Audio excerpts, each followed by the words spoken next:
J'ai brisé le silence pour révéler une machine plus monstrueuse que vous ne pouvez l'imaginer, et j'ai été témoin de chaque tournant sombre.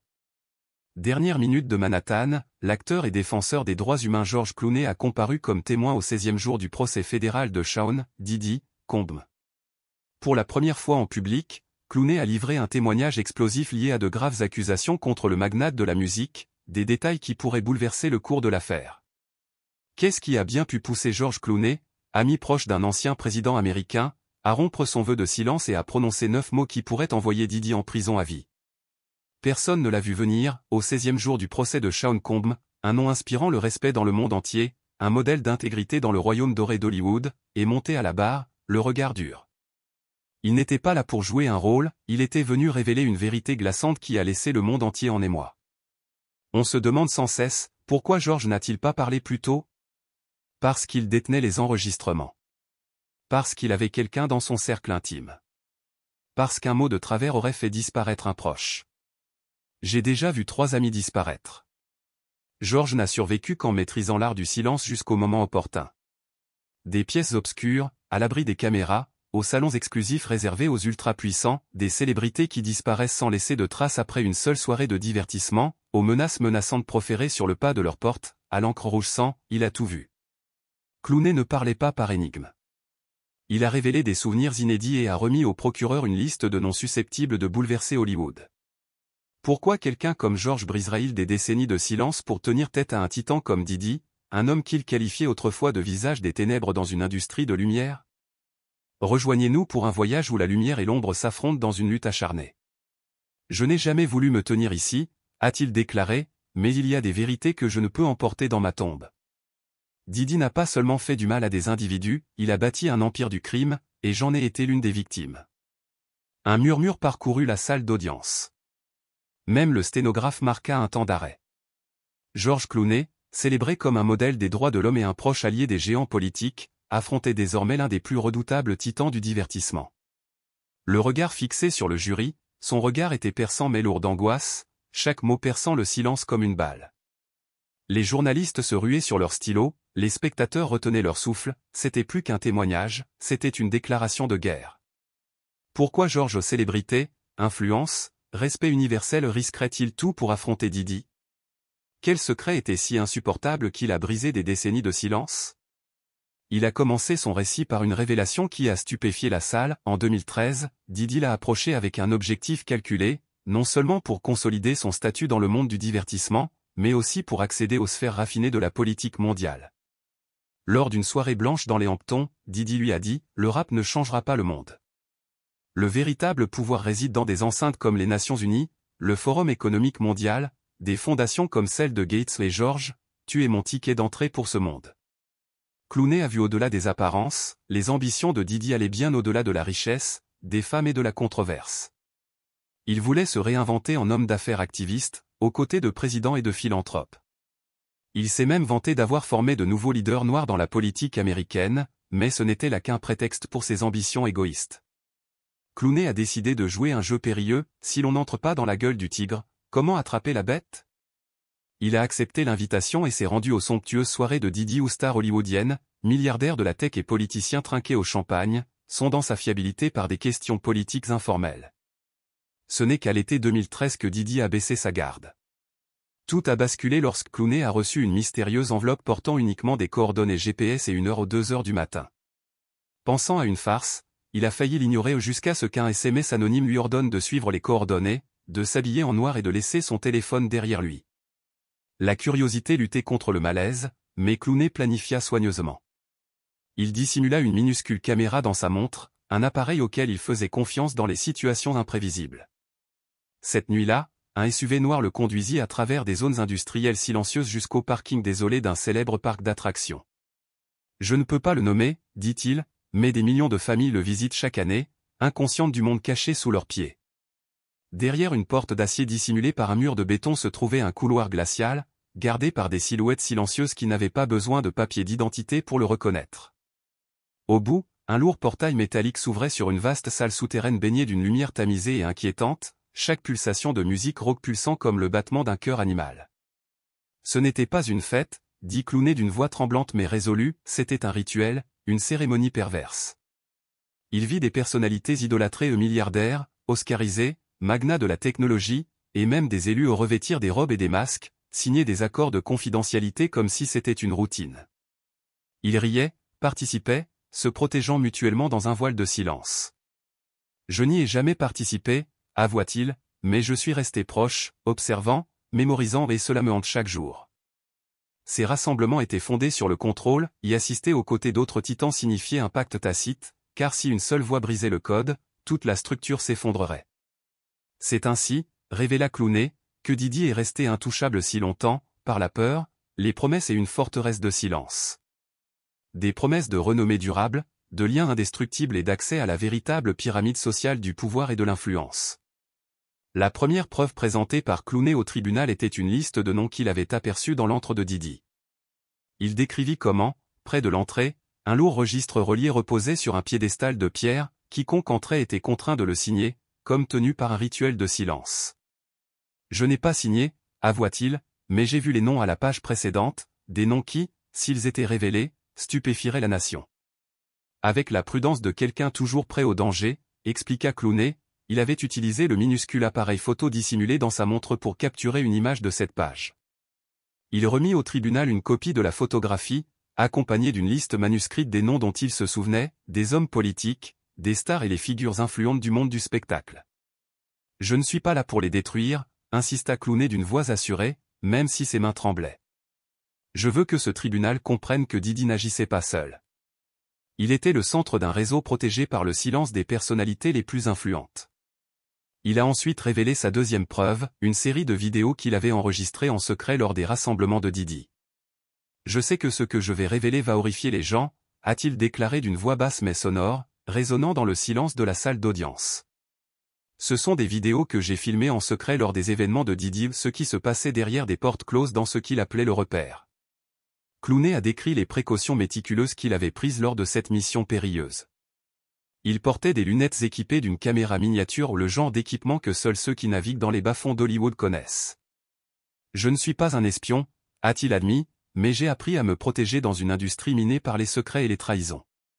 Il savait que pour démasquer Didi, il lui fallait des preuves irréfutables. Ces vidéos reposent désormais en sécurité sur un disque dur crypté, enfermé dans un coffre-fort de sa résidence de Lake Kao.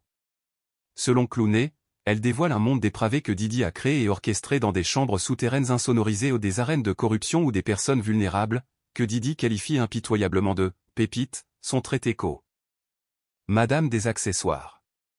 Derrière leurs masques et leurs robes, les invités influents riaient et trinquaient avec des verres de vin tandis que ces pépites étaient humiliées et maltraitées. Pour moi, a déclaré Clooney, c'était une profanation de l'humanité. Au cœur de tout cela se tenait Didi, souriant tel un roi sur un trône de dépravation, orchestrant chaque acte cruel avec l'assurance de quelqu'un qui se croyait intouchable.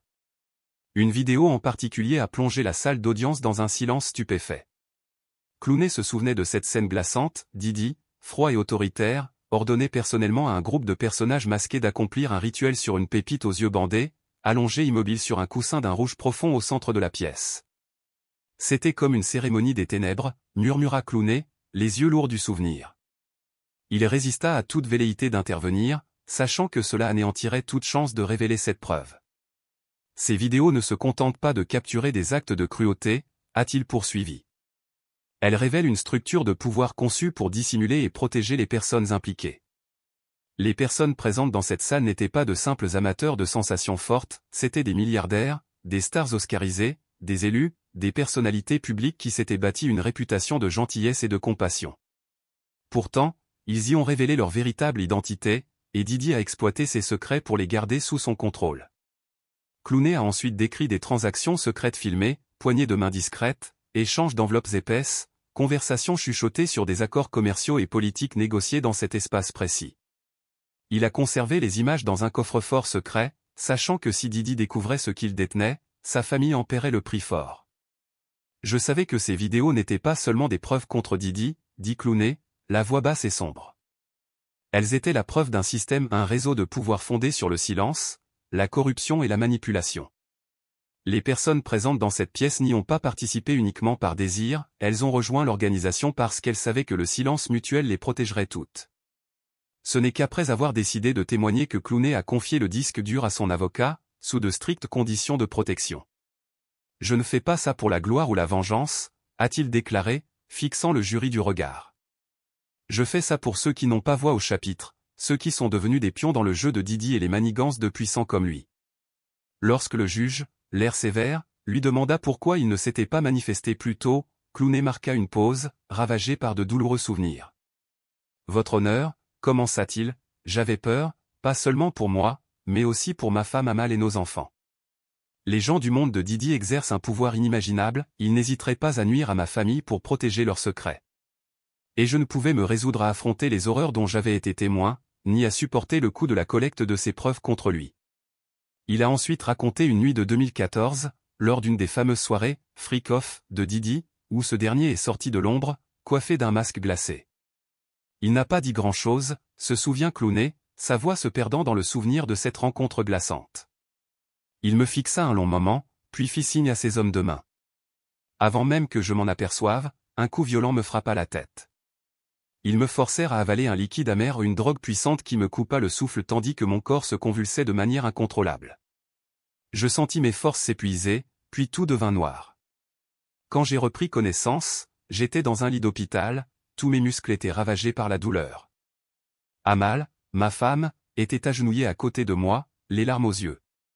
Elle m'a raconté qu'un passant m'avait trouvé inconscient au bord de la route, meurtri et couvert de bleu, et avait appelé une ambulance. Il m'a fallu 6 mois pour me rétablir, murmurai-je, la voix brisée par l'émotion. Mais alors même que je commençais à guérir, une peur plus profonde me rongeait, le pire était encore à venir. 1 mois après ma sortie de l'hôpital, une enveloppe non marquée est arrivée à notre domicile du lac de Caume. À l'intérieur se trouvait une clé USB et une carte portant un message glaçant, « Bienvenue chez toi, George ». Mon cœur s'est serré. J'ai glissé la clé dans un ordinateur portable hors ligne, espérant une explication. Les images à l'écran me glaçaient le sang. Je me voyais, inconsciente et vulnérable, dénudée. Les hommes de main de Didi m'avaient arrosé d'alcool, piétinant mon corps comme un jouet. Ils riaient et se moquaient de moi, leur cruauté étant sans limite.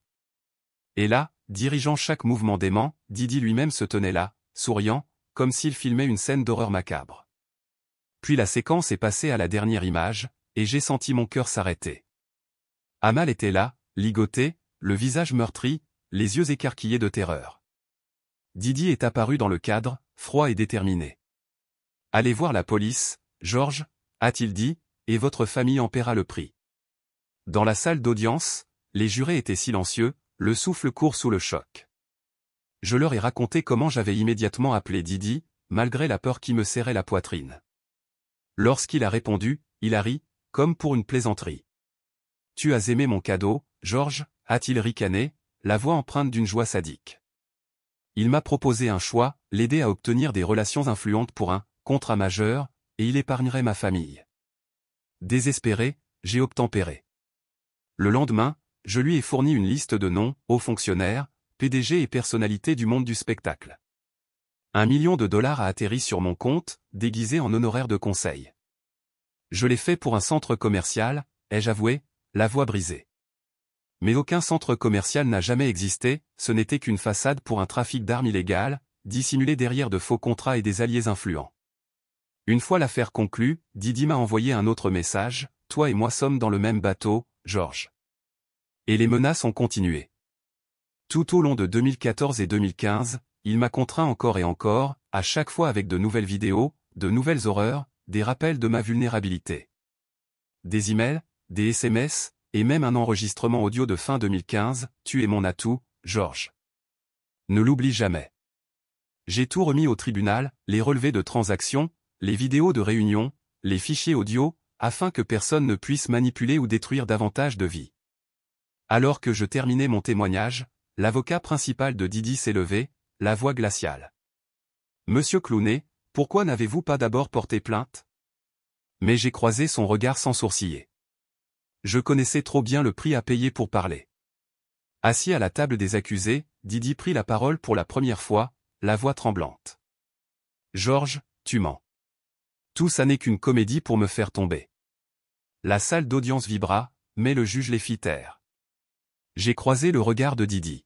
« Shaun, ai-je dit doucement, tu connais la vérité. Et les vidéos ne mentent pas. Mon témoignage n'était pas seulement la mise en accusation d'un seul homme, c'était une bombe à retardement pour tout un réseau de pouvoir et de corruption. Les noms que j'ai fournis pourraient déclencher de nouvelles enquêtes, démasquant des politiciens, des dirigeants et des célébrités qui ont troqué leur intégrité contre le silence. L'empire de Didi prospérait grâce à l'intimidation et au pot de vin, rendu possible non seulement par lui, mais aussi par ceux qui fermaient les yeux.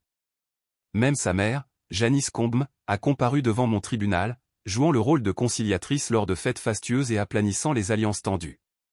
Jusqu'où une famille est-elle prête à aller pour protéger les siens, même si cela implique de favoriser un réseau criminel?